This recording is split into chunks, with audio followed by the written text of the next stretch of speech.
Welcome to That's Good Broncos. I am Brandon Perna, football predictor of internet viewing, and today we had the matchup between the Broncos and the Texans, a game with so many storylines that you feel like you're in an episode of Game of Thrones.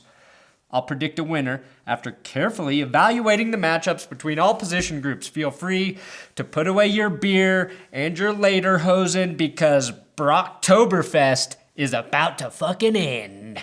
That's Good Broncos.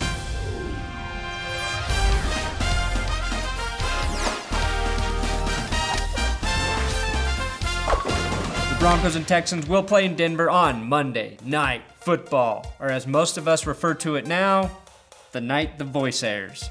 I used to be so excited for Monday Night Football, and I used to think that the old Monday Night Football song performed by the racist asshole Hank Williams Jr. was awesome. All right, all my rowdy friends are here for Monday night. Re-listening to it, I now realize it's just a shitty country song. Which leads me to my next point. Broncos get a half point for home field advantage. The return of Gary Kubiak versus Bill O'Brien. I have a ton of respect for a coach who manages to keep weight on, even though his butthole is located directly below his mouth. It's a miracle his body even has time to store calories, as food just drips from his chin hole with every bite. Is O'Brien a good head coach? I have no idea, but Brock Osweiler thought he'd be a better fit in his offense than Gary Kubiak's, which is weird because Houston's offense was even worse than Denver's last season. The Texans and Broncos are both 4-2, and both teams' victories have come against mediocre to bad teams. Houston beat Chicago, Kansas City, Tennessee, and Indianapolis, but were shut out by the Patriots 27-0 and stomped by the Vikings 31-13. Both the Texans and Broncos are defensive-oriented teams with offensive-minded coaches, which is why this should be really a battle between Wade Phillips and Romeo Crennel, who lead the first and second best defenses against the pass. I think Gary Kubiak's return would spark some change in the Broncos offense, but with both teams struggling on that side of the ball for the second year in a row, I have to call this a tie due to the offensive ineptitude. That's just being honest. Brock Osweiler and Houston receivers versus Broncos secondary. Brock Osweiler should fear the number 43 on Sunday for a couple of reasons. One, TJ Ward, who wears the number 43, scares the shit out of everybody. Two, Brock has taken 43 quarterback hits this season. That's second most in the NFL, and the Denver Broncos lead the NFL in QB hits with 57. I hate to sound presumptuous, but by the end of the game, Brock may be the most hit QB in all of football. Andrew Luck is currently number 1, and the Broncos help put him at the top of that terrible list. The Denver secondary is still number 1, allowing only 182.3 yards per game. In terms of offensive passing yards, Houston is third worst in the NFL with 216 passing yards per game. And they're dead even with 8 touchdowns and 8 interceptions. Do I bet my sweet ass that Chris Harris, Aqib Talib, and Bradley Roby can hang with DeAndre Hopkins and Will Fuller if his hamstring is healthy, and tight end CJ Fedorowicz? Yes. And let me further this answer by saying I stand by my claim that Texans tight end CJ Fedorowicz should not be allowed to wear a helmet. He should be forced to play with the fedora. CJ Fedorowicz. DeAndre Hopkins and Will Fuller are good receivers, but I doubt Brock's going to have time to throw them the ball. And if Fuller plays, I suspect his hamstring will limit his explosiveness significantly. I'll give the Broncos secondary a half point as they continue to dominate, and I'd look to see Darian Stewart make 2 impactful hits during the game on tight ends and running backs.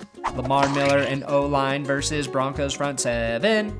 Both teams have a great advantage here. Lamar Miller currently has the 5th most rushing yards in the NFL at 520. And we saw him save Brock's ass on 3rd and 7, juking the entire Colts defense to score a touchdown that sparked Houston's 4th quarter comeback win last week. The Broncos' weakness is covering/tackling running backs and tight ends in the middle of the field. If Houston can get Miller the ball in the flats or freed up in crossing routes, he could have a big day against Todd Davis and Brandon Marshall, unless they fixed all their problems, which they might have. They're very nice, cool dudes. However, Houston's offensive line is even worse than Denver's. The big question is, how healthy is left tackle Derek Newton, who missed last week's game with a sprained ankle? If he can't play, right tackle Kendall Lamb will be the sacrificial lamb thrown in front of Von Miller. Like the Broncos, their best lineman is currently their center, which means Von Miller should have success no matter who starts on the left side, and Shane Ray needs to dominate Dwayne Brown and Xavier, I can't even begin to pronounce his name, Suafilo. Maybe that was pretty good. We know the Broncos linebackers need to be better in passing situations, but I'd also like to see more disruption from the interior. I think Derek Wolf's been pretty consistent, but Sylvester Williams and Jared Crick are far from dominant at their positions. But that could change against an underperforming Texas offensive line. I do applaud, and I mean applaud Von Miller for teaching young children all over the world how to smash? What you got? For that, I award the Broncos defensive front seven half-point advantage. Broncos running backs and O-line versus Texans front seven. The offensive line problems aren't as simple as you think. I was in studio this week when Tyler Columbus was discussing the blocking scheme with Vic Lombardi, and I watched Mark Schlereth's video explaining the safety in the San Diego game and how it wasn't completely Russell Okung's fault. And everybody's going, Russell Okung stinks, but it really is the lack of communication and the breakdown up front. It was really due to miscommunication between Okung and Garcia, who didn't properly engage with the defensive tackle, which left Okung in a lose-lose situation. Donald Stevenson may play better in his second week back, but so much depends on whether or not Okung will be ready to play due to his concussion. The entire game may hinge on that alone. The good news is it looks like Russell Okung is on track to play. Coach Gary Kubiak thinks he should be ready to go. We will see Devontae Booker get more carries this week, which I believe is a good thing, as he averaged 9.2 yards a carry on his 5 touches against San Diego. I really believe the more they mix it up with him, Andersonic, and Janovich, the better. I think all three are talented, and it's a matter of finding who's clicking during the game and keeping the defense guessing as to who's going to get the ball. The Texans may not have J.J. Watt, but Whitney Merciless and Jadeveon Clowney are starting to find real consistency as pass rushers. Even if Okung was healthy, I'd be worried about Clowney, and I know Denver's going to have to give Stevenson help with Merciless. Vince Wilfork isn't the force he used to be, but he's more disruptive than Sly Williams. Houston's strength is on that D-line, and I don't know if Denver can open up holes for the running backs. If they do, then I like the backs' chances against linebackers Brian Cushing and Bernardrick McKinney. I'm giving Houston a 0.75 advantage here. The line and running backs must show something this weekend. Otherwise, we'll have to start dealing with the fact that the unit as a whole probably won't get much better this season. Trevor Siemian in wide receivers versus Texans secondary. Trevor Siemian is a lot healthier than he was last week against San Diego. We should see that in his throws, if he has time to make those throws. And that's a real big if.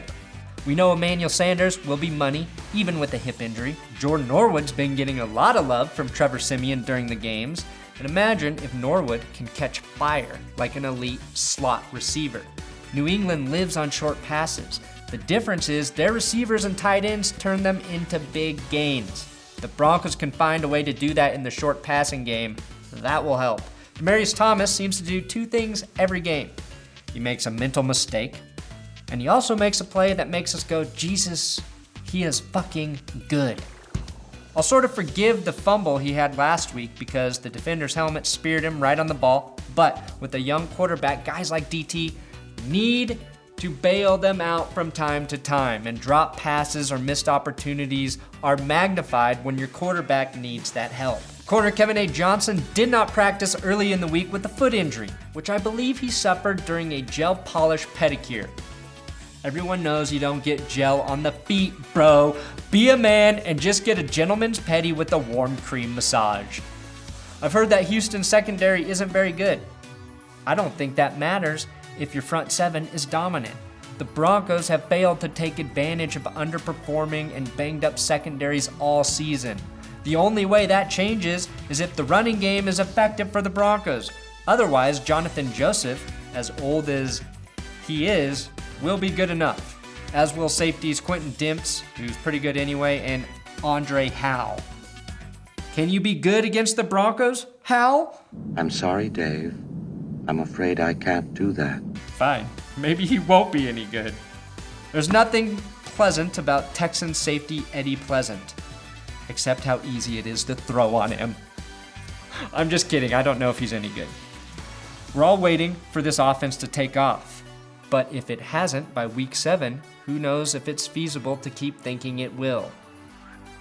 Half point here for the Texans. Special teams versus special teams. Brandon McManus hasn't connected on a field goal above 50 yards this season, but he's had 2 onside kicks recovered. One, of course, was called back due to the penalty, but that's pretty fucking impressive. Riley Dixon's punt after the safety was recovered, also impressive. You have to like the way Joe DeCamillis is coaching the special teams units. Texans kicker Nick Novak struggles with long field goals as well. He's 13 of 16 on the season and is 1 for 3 on kicks over 50. But is pretty solid on everything else. Shane Leckler is a good punter.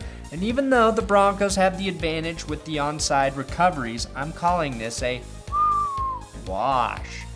No way the Broncos recover a 3rd onside kick this week, and you better pray they don't need to. 0 points. Grand total today is 1.25 Texans, 1.5 Broncos, and I feel like this is an accurate total.